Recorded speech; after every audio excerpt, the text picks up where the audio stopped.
आओ बच्चों, तुम्हें ज्ञानदीप एबीसी चैनल में आज कहानी सुनाता हूँ, क्योंकि आप लोग कहानी के सुनने के लिए बहुत उत्सुक रहते हैं। देखिए, यह दादी नानी की कहानी है। कभी किसी ने कहा था, ज्ञानी पुरुष और निंदा।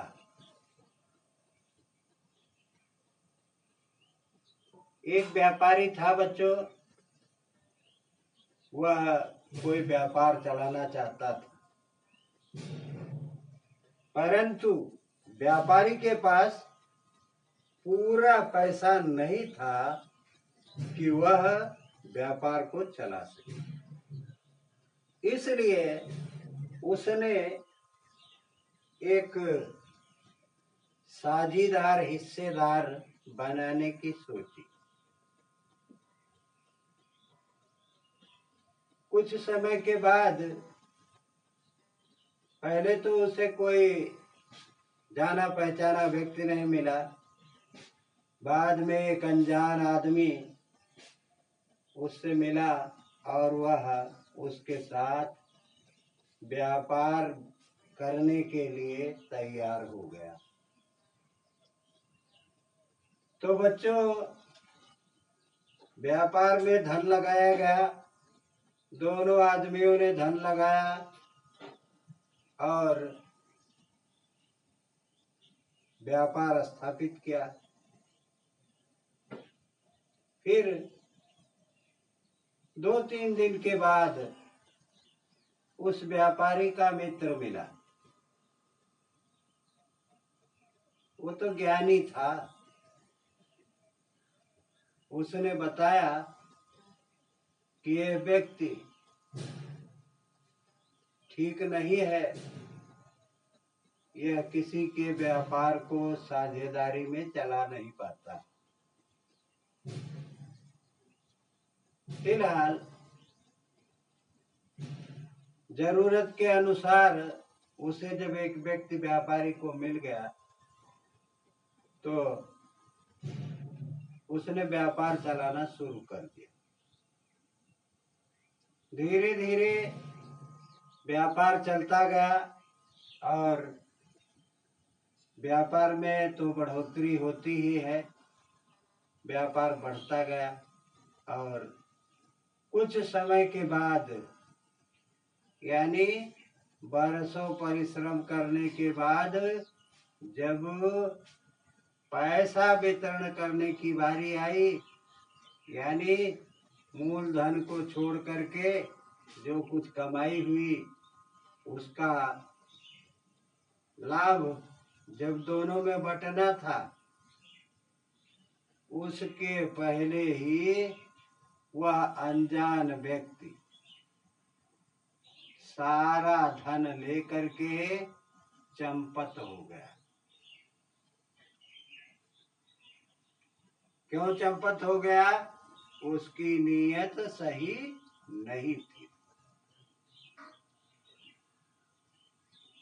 तो जिन दोनों व्यक्तियों ने व्यापार चलाया था, तो एक ही व्यक्ति सब लेकर के भाग गया। तो स्वाभाविक है, जिस व्यक्ति ने उसको साझा किया उसे तो तकलीफ होगी ही। वह व्यापारी बहुत ही दुखी हुआ, लेकिन उस समय के दुखी होने से उसे कोई लाभ नहीं मिल सकता। इसलिए वह पहले बताए हुए कार्य को नहीं किया और बाद में पश्चाताप कर रहा था। तो उसके इस पश्चाताप से क्या फायदा हुआ? कोई फायदा नहीं हुआ। इसलिए ज्ञानी लोगों की बात मानना चाहिए और प्रत्येक ज्ञानी व्यक्ति जो कहता है वह किसी और के लिए, अच्छे के लिए कहता है। आखिरकार में उस व्यापारी का मूलधन और कमाया हुआ धन दोनों ही खत्म हो गया और उसका व्यापार नष्ट हो गया। इसलिए बच्चों, किसी को साझीदार या मित्र बिल्कुल जानबूझकर बनाना चाहिए ताकि वह उसके साथ में धोखेबाजी न करे। माना कि बाद में उसकी निंदा भी की जाए तो निंदा करने से धन तो वापस आएगा नहीं। जो लेकर भाग गया है वो लेकर भाग गया है, तो निंदा करने से भी कोई फायदा नहीं होगा। इसीलिए शास्त्रों में कहा गया है कि ज्ञानी पुरुष ज्ञान देते हैं, न कि किसी की निंदा करते हैं। बच्चों, हमें किसी की निंदा नहीं करनी चाहिए।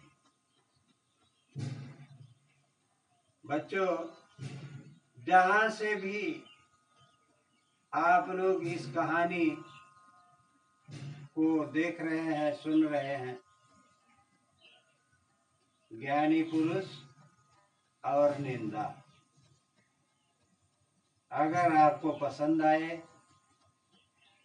तो लाइक सब्सक्राइब कीजिए और इसके कहानी के बारे में 2 शब्द अवश्य लिखिए। बच्चों, बस आज इतना ही। धन्यवाद। कल पुनः आप लोगों को पठन पाठन के साथ हम मिलेंगे। हाँ बच्चों, धन्यवाद।